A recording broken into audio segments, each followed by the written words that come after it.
mystery quilters, happy May. No, this is not a bandeau top. My 14-year-old said she wouldn't make this video with me if it was a bandeau top. This is the block you're going to be making this month. Although again, yours is going to be made out of grunge and mine is made from fabric I have left over from another quilting project. One of the things I'm going to be showing you in this video is a tip for attaching your rows, but we'll get to that in just a minute. A lot of you have asked, what's next, how are we proceeding, and right now we know for sure that come tomorrow we're going to be allowed to continue with curbside pickup. So that is for the time being. We are taking orders on our website. You can go on our website, put everything in your cart, tell us exactly how much you want, and then you can pay online. When you get to the shipping part, you can select curbside pickup, and then you aren't charged for that. We will also ship to you. We're shipping nationwide, but if you don't want to pay for shipping, then just select curbside pickup.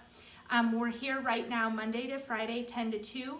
You can pull up outside. If we don't see you, just call and let us know you're here, and we'll come out and pop your order into your car for you, and then you can be on your way. We're also here accepting sewing machines for service and repair and quilts for long arm services. So if you need any of that, just let us know. You can email us, you can call us, and if you aren't currently following us on Instagram and Facebook, go ahead and do that. We're posting new fabric collections as we get them and making suggestions for things you can do with them.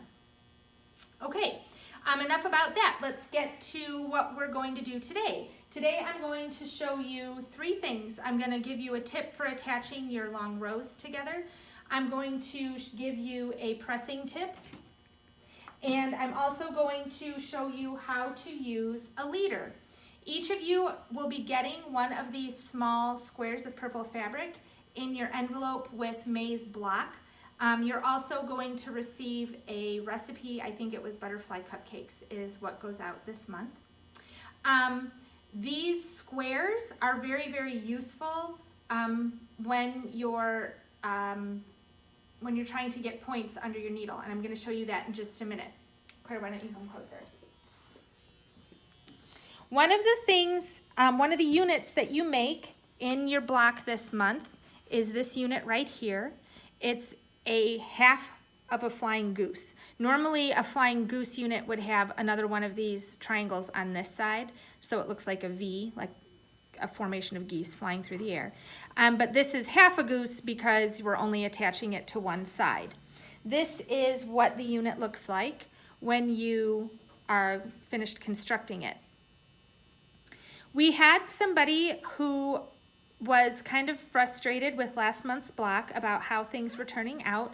And one of the things that we've noticed is that when people are pressing, you're going to have to look very carefully, but you can't see it as well on this. But if you ever sew something down and you see almost like a little pillow effect, or you go and you can go like this, that's actually a pressing issue. You'll notice with this one, when I pull, I can actually get the fabric to slide back a little bit more, okay? When you press these open, if you notice, you should be almost able to see your thread that's holding it together. You should be able to almost see your little stitches in there from your machine. So what you want to do is make sure when you're pressing, you want to make sure that you're pressing all the way open. Okay, see, I can actually nudge that back some more. A great way to avoid having this issue is to, even if you're pressing your seams to one side, what you want to do first is press your seams open, and you actually want to press them from both sides. Once you've got your seam pressed open, you turn it over and you press it again, and you can actually, pressing means pressing. You can actually push on it. And when you do that, then you can see that your fabric is folded all the way back on both sides. Then if you want to press to one side, or if your directions tell you to, then you can go back with your iron and then press to one side. It's an extra step. It takes a little bit of extra time, but it's really, really worth it. I'm actually making a log cabin quilt right now, and I have been pressing. They tell you in a log cabin quilt to always press to the logs, which if you don't have a log cabin in front of you, it doesn't really matter, but basically they're telling you to press one way. And I have pressed all of my seams open first and then to the side. And my quilt is turning out more accurate than any other log cabin block I've ever made.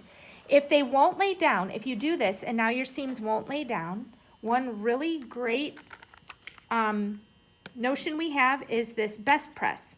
It's not a starch, it's not a sizing, it's a starch and sizing alternative. And you just give it a spray, and then when you press, then it'll absolutely lay flat as a pancake.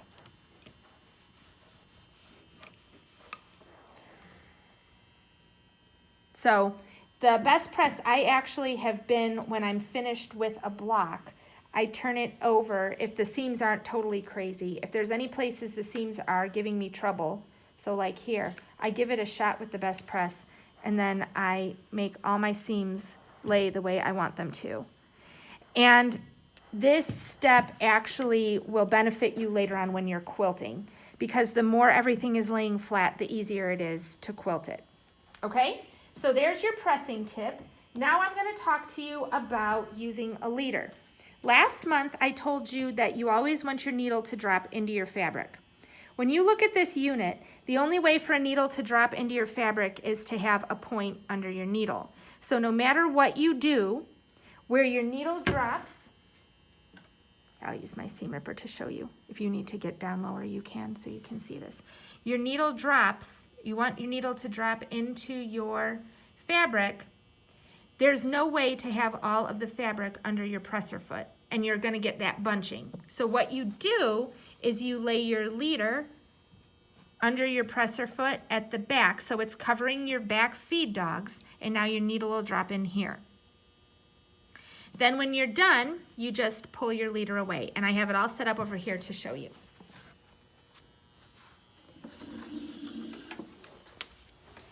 Claire, tell me if my hands get in the way. So we've got the leader laid so that it's under the back part of your presser foot, and it's covering those back feed dogs, because those feed dogs go all the way almost to the back of your presser foot. So you need those to help pull your fabric through, because there's not a lot of feed dogs. Your feed dogs stop right here. So you've only got that much fabric under your feed dogs. So now what we're going to do is we've got that fabric laying at the back. And now when we start to sew, it'll pull it, and we're just going to stitch on the diagonal line.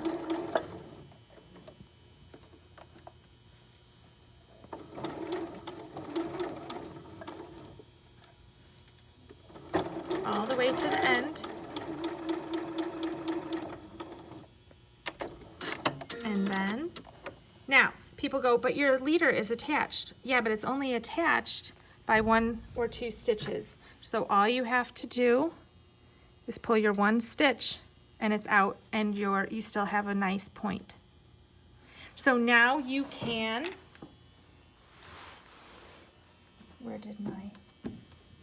I lost my ruler. Let me grab one.